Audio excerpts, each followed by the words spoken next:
kasus kekufuran saja, malas beribadah, tidak mau jadi orang baik. Hanya itu sederhananya. Lalu kenapa teman-teman?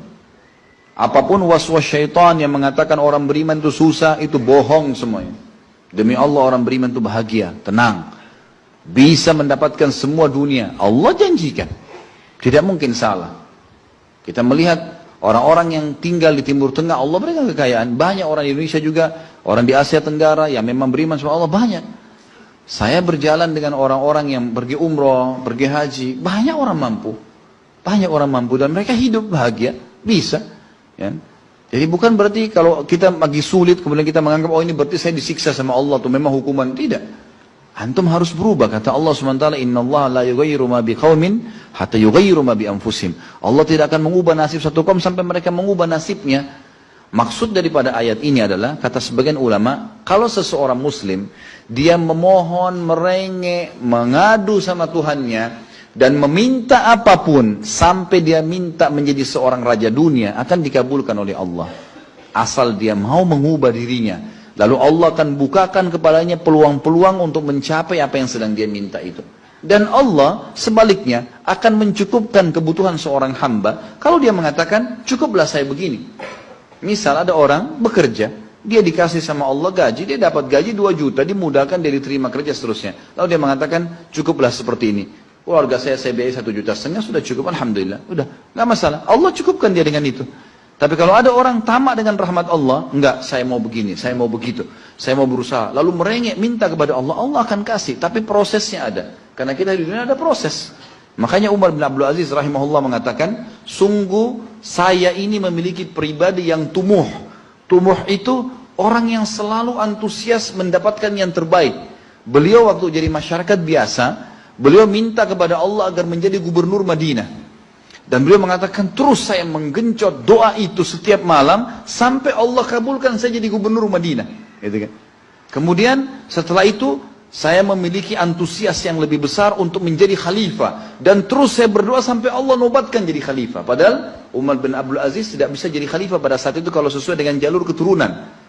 Semestinya ada orang lain. Dia memang keturunan Bani Umayyah, tapi bukan dia semestinya pada saat itu menggantikan khalifah. Tapi subhanallah sebelum meninggal khalifah sebelumnya menulis surat bahwasanya yang datang setelah saya adalah Umar bin Abdul Aziz, padahal bukan dia. Makanya setelah Umar bin Abdul Aziz meninggal kembali kepada keturunan raja yang pertama. Tapi Allah selipkan dia menjadi khalifah di situ. Dan dia mengatakan saya mendapatkan semua apa yang saya inginkan dengan tumuh saya, dengan antusias saya yang besar, dan saya mohon kepada Tuhan saya sampai Allah kasih. Jadi Allah kasih teman-teman sekalian.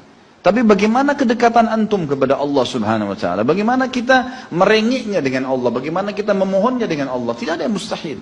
Coba terus minta sampai Allah kasih. Karena setiap seseorang hamba mengucapkan Rabbana atau Allahumma, atau kita mengatakan dalam maksudnya ya Allah, wahai Tuhanku. Begitu kita mulai memohon, itu sudah ada garis startnya ucapan kita. Ada garis finishnya.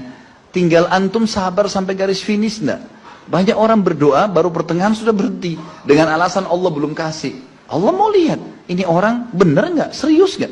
Sama rasionalnya gini, kalau kita kuliah, begitu kita sudah daftar kuliah, sudah ada kan prediksi kita 4 tahun tamat S1 kan? Oh iya, semester 1, semester 2, semester 3, sampai semester 8 misalnya. Ini yang saya tahu pada saat kami S1 di Madinah begitu ya. 1 tahun 2 semester, 1, 2. Tahun kedua, 2, 3, dan 4. Sampai semester 8 selesai S1. Baik, kita begitu daftar, pertama sudah tahu. Saya akan kuliah 4 tahun nih. Kalau saya lulus, selama 4 tahun saya akan lulus menjadi S1. Kita sudah tahu kan. Kalau ada orang baru tingkat 2 sudah berhenti kuliah, dia sendiri berhenti. Itu sama rasionalnya orang kalau berdoa tuh. Kalau merengek sama Allah.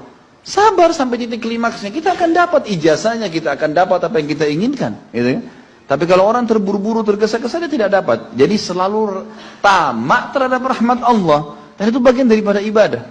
Allah SWT menyuruh kita tamak dengan rahmatnya. Ya. Kita disuruh berdoa dengan khaufan wa tama'a. Khauf, takut dengan azabnya Allah, jangan masuk neraka, dan tamak terhadap rahmat Allah. Minta terus agar Allah SWT memberikan kepada kita rahmat yang luas, ditambah, diberikan karunia. Antusias teman-teman sekalian. Orang mukmin itu selalu optimis. Tidak ada kata-kata pesimis, tidak ada kata-kata putus asa, nggak ada kata-kata dendam. Berlalu, qaddarallah ma syaa fa'al. Allah sudah takdirkan dan sudah terjadi. Kata Nabi SAW, kalau terjadi sesuatu pada kalian, katakan Allah sudah takdirkan, sudah terjadi. Buka lembaran baru, jalan sekarang, gitu kan? Sampai kata Nabi SAW yang memotivasi kita, kalau di tangan seseorang di antara kalian sebuah bibit, dan dia tahu, bibit pohon, dan dia tahu besok kiamat, tetap dia tancapkan. Tetap dia tancapkan.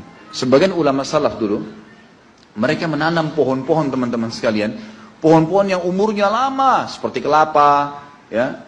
Tapi di sana mungkin mereka menanam pada saat itu kurma. Kurma lama tumbuhnya, gitu kan? Mereka tanam. Sampai pada saat itu ada beberapa sahabat menanam pohon-pohon kurma yang masih kecil. Mereka di umur pada saat itu sampai alis mereka sudah putih dan turun menutupi matanya, saking tuahnya, 80-90 tahun. Ditanya oleh murid-muridnya, kenapa anda masih menanam seperti ini, di umur seperti ini, gitu kan? Kata dia, Allah akan memberikan saya pahala di setiap gerak-gerik saya, termasuk ini. Bagaimana dia antusiasnya? Artinya ada hadis Nabi mengatakan tidak ada seseorang yang menanamkan sebuah pohon kecuali kemudian ada burung yang hinggap di situ atau manusia ya yang hinggap bernaung atau mungkin hewan-hewan ulat atau apa saja yang memakan daunnya atau buahnya kecuali jadi pahala buat dia. Jadi selalu ada motivasi untuk menjadi orang yang terbaik ya. Makanya juga dalam masalah surga begitu. Kata Nabi SAW, kalau kalian minta surga Firdaus, surga yang tertinggi. Jangan bilang amal saya nggak cukup, enggak. Tamak dengan rahmat Allah, minta yang terbaik teman-teman sekalian. Kita tidak akan berubah kecuali Allah tidak akan berubah kecuali kita berubah dulu. Kita yang mengubah menjadi lebih baik. Ya, ini poin yang harus digarisbawahi. Ini sebuah kaidah hidup, ya. Sehingga kita harus selalu optimis dan begitulah keadaan orang-orang